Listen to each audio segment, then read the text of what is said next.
البدع والأهواء، أهل البدع العقائدية وأهل البدع السياسية. نقول بيننا وبينكم السلف، بيننا وبينكم الكتب، كان فيقول البدع بيننا وبينكم. Bismillahirrahmanirrahim. Qala al-Imam al-Bukhari rahimahullah al-hadisul hadi was-samanun. Hadis yang ke-81. Haddatsana Musaddad qala haddatsana Yahya an Syu'bah an Qatadah an Anas radhiyallahu an. Ini hadisnya Anas. Baik, sahabat. Ini gurunya Imam Bukhari terulang beberapa kali. Musaddad Abdul Hasan, Musaddad ibnu Musarhad ibnu Musarbil ibnu Mugharbil ibnu Mustawrid. Ini betul ya? Entah, tak tahu. Sampai ke Datuk betul, ke atas sebagian ulama ragu. Iya kok. Entah, tak tahu. Tiga tu lah nampak. Iya, Musaddad ibnu Musarhad ibnu Musarbil betul.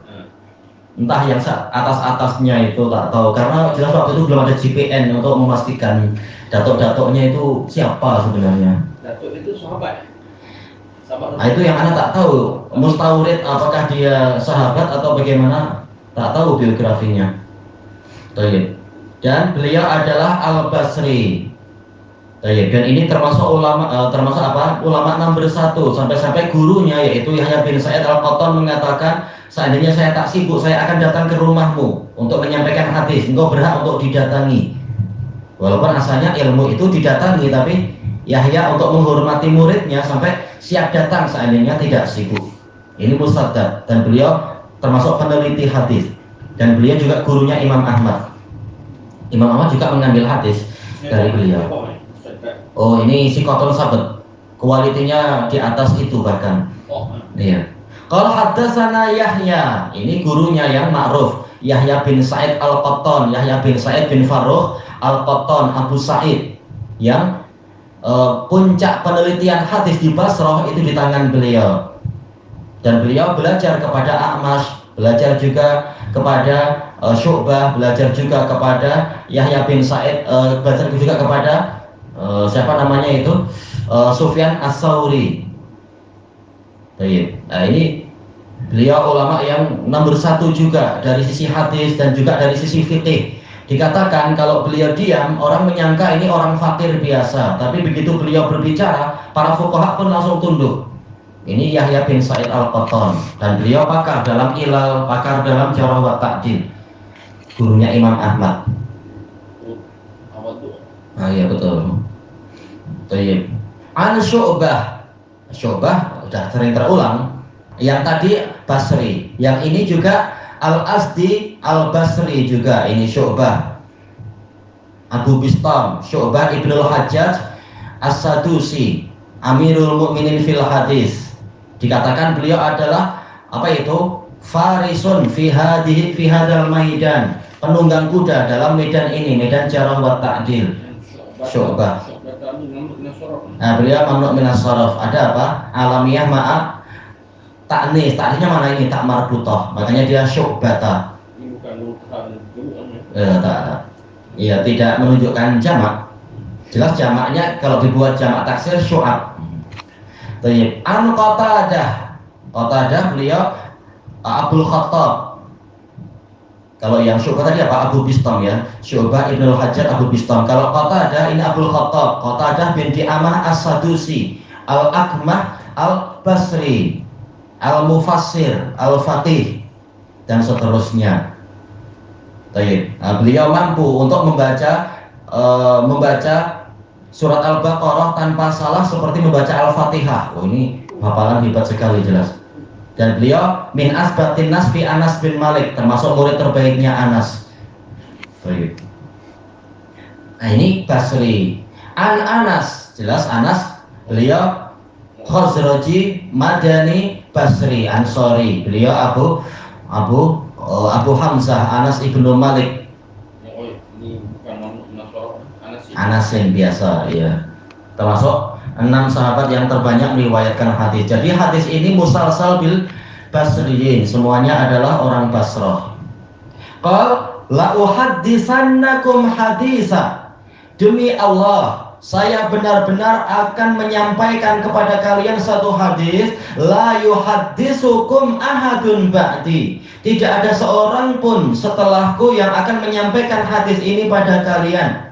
Sami'tu Rasulullah sallallahu alaihi wasallam yaqul. Saya mendengar Rasulullah sallallahu alaihi wasallam bersabda, min asyratis sa'ah ayyaqillal ilm. Di antara tanda hari kiamat adalah ilmu itu semakin sedikit. Wa yadharul jahl, dan kejahilan itu semakin muncul atau semakin menang. Zahara artinya menang atau muncul atau nampak, mendominasi. Zahirun yaitu menang. Wa yadharul zina, perzinaan juga semakin bermunculan di mana-mana. Nauzubillah. Wa taksuran nisa, wanita semakin banyak. Wa yaqillar rijal, kaum lelaki semakin sedikit. Hatta yakuna li khamsina imra'atan al-qayyimul wahid, sehingga untuk 50 wanita yang mengurusi satu saja. Baik, hadis muttafaqun alaih.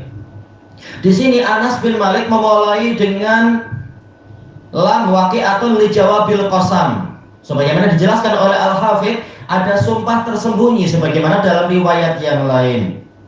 Dalam riwayat yang lain ketika dikumpulkan dari riwayat Abu Awanah dan lain-lain, jadi Anas menawarkan kepada mereka, maukah kalian untuk saya sampaikan hadis yang mana tidak ada yang akan menyampaikan hadis seperti ini setelah saya mati? Lalu para tabi'in mengatakan ya. Lalu Anas bersumpah, demi Allah, saya benar-benar akan menyampaikan kepada kalian satu hadis yang mana sepeninggalku tak ada yang menyampaikan hadis ini. Kata beliau, ada kemungkinan yang beliau, kata Al-Hafidz dalam Fathul Bari, yang diajak bicara oleh Anas adalah para tabi'in di Basrah. Dan Anas tahu para sahabat semuanya yang di Basrah sudah wafat, tinggal dia saja yang terakhir. Anas bin Malik min shighari sahabat, sahabat yang kecil. Beliau tahu yang lain sudah wafat, tinggal dia saja. Maka kalau dia wafat, maka tak ada lagi di Basrah yang akan menyampaikan hadis ini. Kemungkinan kedua, kalamnya ini umum, seluruh dunia. Anas tahu pada waktu itu misalkan boleh jadi yang diajari Rasulullah tentang hadis ini hanya beberapa orang, dan Anas tahu semuanya sudah wafat, tinggal dia saja. Ini mungkin boleh jadi untuk pola yang akan diceritakan, walaupun kalau masing-masing lafadznya ada juga datang dari hadis Abi Hurairah, datang juga dari hadis yang lain kalau dipenggal-penggal. Tapi untuk rangkaian yang disebutkan berikut ini, kata Anas, ini hanya saya yang tersisa yang mengetahui hadis ini. Baik, saya mendengar Rasulullah Shallallahu Alaihi Wasallam bersabda, min asyratis sa'ah ayyaqillal ilm. Di antara tanda-tanda hari kiamat adalah ilmu itu semakin sedikit. Dalam riwayat yang lain, yurfa'al ilm, ilmu itu dihilangkan. Seperti dalam riwayat yang pertama, hadis pertama itu ya, hadis Anas juga kan, tapi dari jalur Abu Tayyah Yazid bin Humaid itu dari Anas bin Malik, lafadznya ayyurfa'al ilm. Adapun kalau dalam riwayat ini, riwayat Qatadah, yaitu yaqillal ilm. Lalu bagaimana? Kan lain antara ilmu dihilangkan dengan ilmu itu semakin sedikit. Kata Al-Hafidz, ada kemungkinan hadis yang pertama, hadis yang kita baca beberapa malam yang lalu itu membicarakan tentang akhir-akhir situasi menjelang kiamat. Betul-betul ilmu itu habis. Sementara yang di hadapan kita ini yaitu awal-awal diangkatnya ilmu, dihilangkannya ilmu. Jadi tidak langsung habis, tapi sedikit-sedikit dengan diwafatkannya para ulama, sehingga ilmu pun menjadi semakin sedikit. Ini menunjukkan bahwasanya dicabutnya ilmu itu memang bertahap, tidak langsung hilang total, tapi sedikit demi sedikit. Baik, berarti di sini ada peringatan sekaligus ada kabar gembira. Peringatannya adalah kita hendaknya punya ilmu dan belajar sebelum ilmu itu betul-betul hilang, paling tidak hilang di negeri ini. Sementara belum tentu kita mampu untuk mencari di negeri yang lain. Ini peringatan, jangan sampai kesempatan itu lenyap dalam keadaan kita belum memiliki bekal yang cukup. Kabar gembiranya adalah walaupun tanda kiamat itu pasti ada dan apa yang Allah takdirkan itu pasti akan terjadi, tetapi Allah dengan rahmatnya menjadikan berlakunya itu secara bertahap. Ilmu tidak langsung lenyap, tetapi sedikit demi sedikit, maka masih ada harapan untuk kita mengejar apa yang tersisa. Nah, maka ada semacam kabar gembira. Ya, kita tak sempat jumpa Syekh bin Baz, Syekh Ibnu Utsaimin, Syekh Albani, Syekh Mukbil misalkan, atau ulama-ulama yang lain, tetapi kita kejar apa yang masih tersisa. Apalagi dengan rahmat Allah masih ada ulama-ulama tua yang sanatnya tinggi, ilmunya juga sangat tinggi. Kalau kita mampu mengejar, mungkin dengan rihlah, mungkin dengan telepon dan seterusnya. Intinya harapan itu masih ada. Baik. Kemudian wayadharul jahal, dan ini konsekuensinya, semakin ilmu itu surut, maka lawannya akan semakin merajalela, lawannya akan semakin tersebar, yaitu kejahilan. Baik, dan itu pasti. Sebagaimana sebelum datangnya Nabi SAW, zamannya adalah zaman jahiliyah, walaupun ulama ada saja, ulama-ulama Bani Israel, ulama Kristen yang mungkin masih setia pada ajaran yang betul, tapi saking sedikitnya mereka dan mereka tertindas, maka mereka tak nampak. Yang nampak adalah jahiliyah. Nah, dengan datangnya Nabi Muhammad SAW, maka ilmu betul-betul menyebar, sehingga kejahilan semakin surut dan semakin diperangi.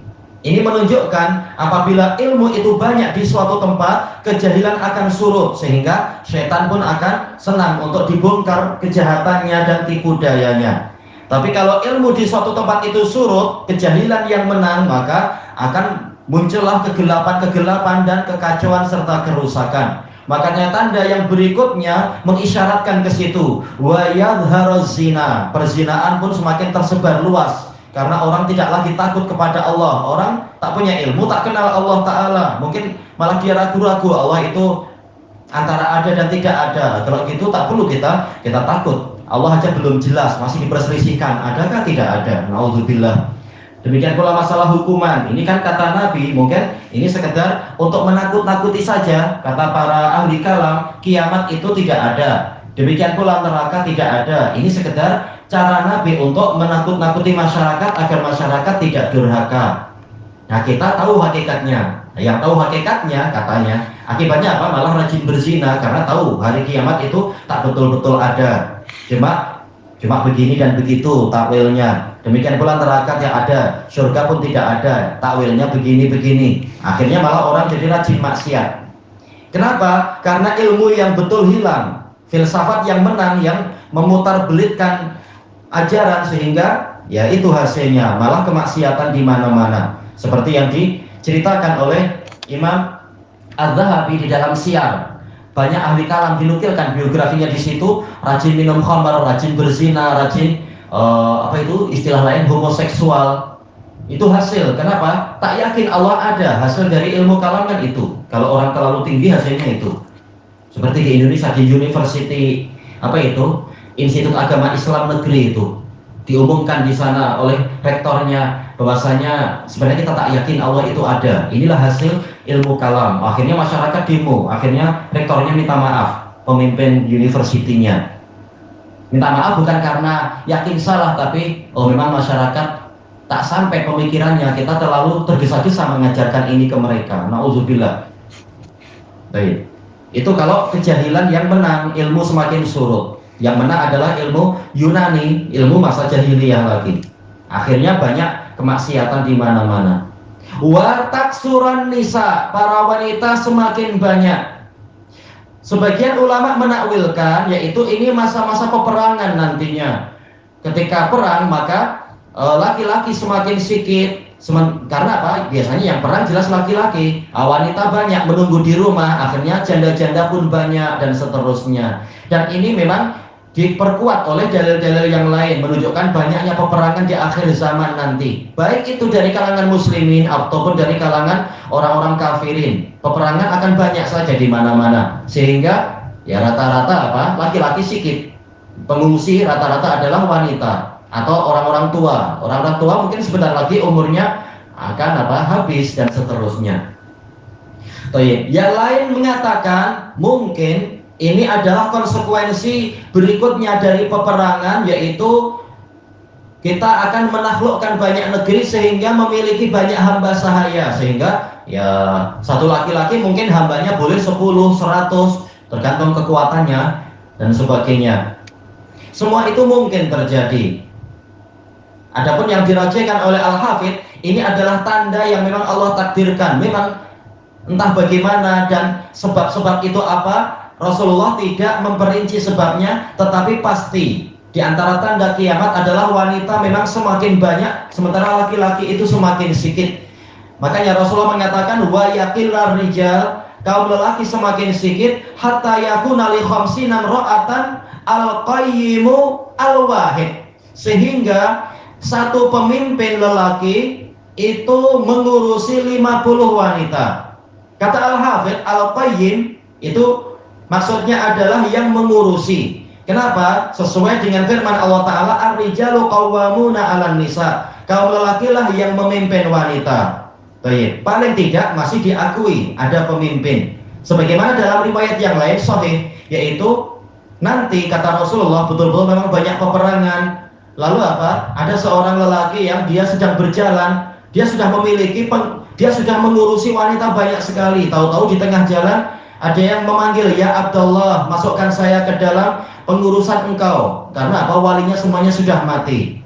Boleh jadi memang di antara sebabnya adalah banyaknya peperangan atau mungkin banyaknya wabah penyakit yang dengan takdir Allah lelakinya banyak yang mati, perempuannya tidak banyak yang mati.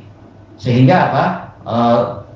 Sehingga ya yang mengurusi sikit, yang mengurusi adalah laki-laki, ya wanita diurusi. Baik. Kata beliau, ini adalah tanda yang Allah Ta'ala tetapkan tanpa ada celaan dan tanpa ada pujian. Adapun tanda-tanda yang lain yang memang syariat menunjukkan itu keburukan dikatakan buruk. Tapi untuk tanda yang terakhir ini Rasulullah menyebutkan tanpa memuji, tanpa mencela. Memang ini takdir Allah menjelang hari kiamat seperti itu.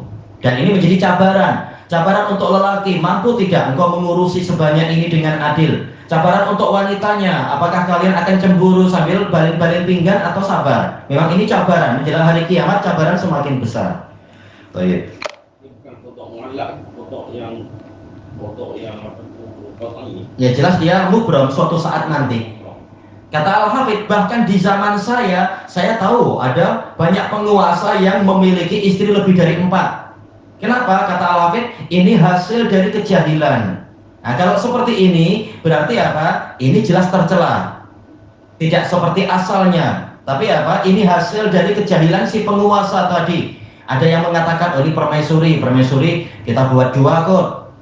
Kemudian selir kita buat 8. Kemudian gundik kita buat 100. Padahal apa? Padahal bukan hamba. Seperti pernah anak tanya di beberapa keraton itu, gundik itu hamba sahaya atau tak dia merdeka tapi gundik. Nah, gimana? Ini kejahilan seperti itu. Nah, tak boleh macam itu.